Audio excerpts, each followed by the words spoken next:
Hi, so right now I'm just going to give you a quick overview of how the Kansas education system is governed and organized. The highest level of our organization system in Kansas would be the state legislators and the governor.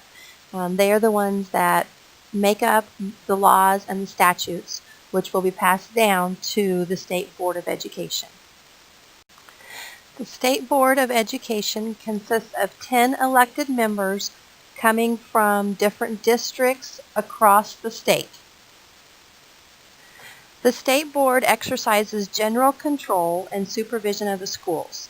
They basically are setting the standards for the operations of the schools, passing recommendations up to the legislature, and then also setting the goals and priorities for each new school year. And I'll just let you read on this slide the mission statement for the State Board of Education of what they have as their mission statement right now.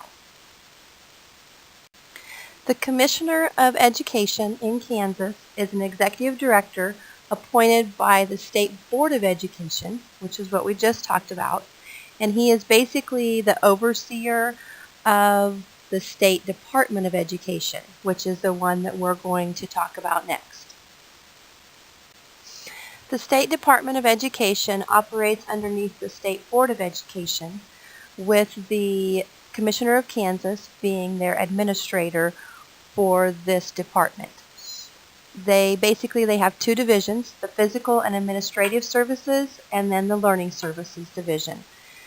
They basically distribute the funds, state and federal funds, that come down to the different school districts. They also certify teachers, and they oversee the accreditation of school districts.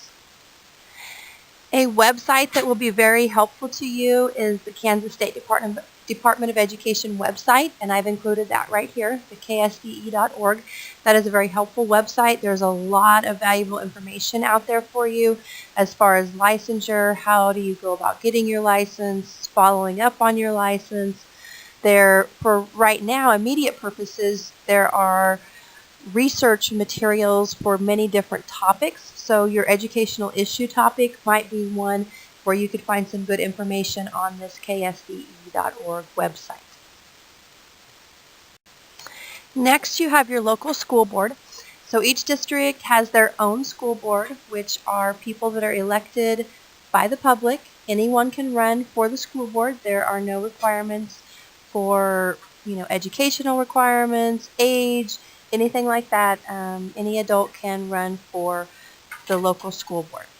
They are the ones that are going to establish the policies for the local schools, and they are also considered the official hiring authority for personnel, so including teachers, administrators, and the superintendent.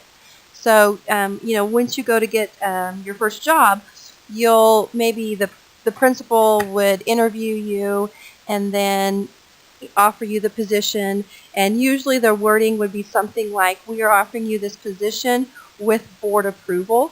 And so the board has to actually do the approval of hiring you. Most of the time the board follows recommendations passed on to them by the principal or the superintendent. Next, you have the superintendent of schools, and this person is an executive officer of the local school board. So that means the local school board hires the superintendent of the school district. They are the ones that will basically oversee and maintain the funding or the budgets for the district. They deal with aspects of the curriculum. This is considered usually a political job because they try to maintain a positive relationship with the community and that connection with the teachers and the schools as well. Finally, the last one on our organizational chart is the school principal. This is the one that you will deal with most often as a teacher. The principal is accountable to the superintendent and the school board. They are the ones that will usually be the one that will interview you for a possible position as a teacher. They make those faculty assignments, supervise staff members, schedule students and classes, basically doing all of the managerial stuff that goes with a school, including their budget.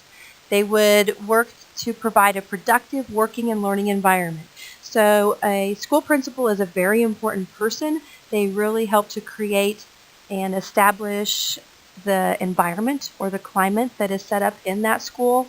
When you go to do your interviews, looking at the principal and deciding, is this somebody that I would enjoy working with? Is this somebody that I would work well with? Because the principal really is an important person in establishing that community within the school.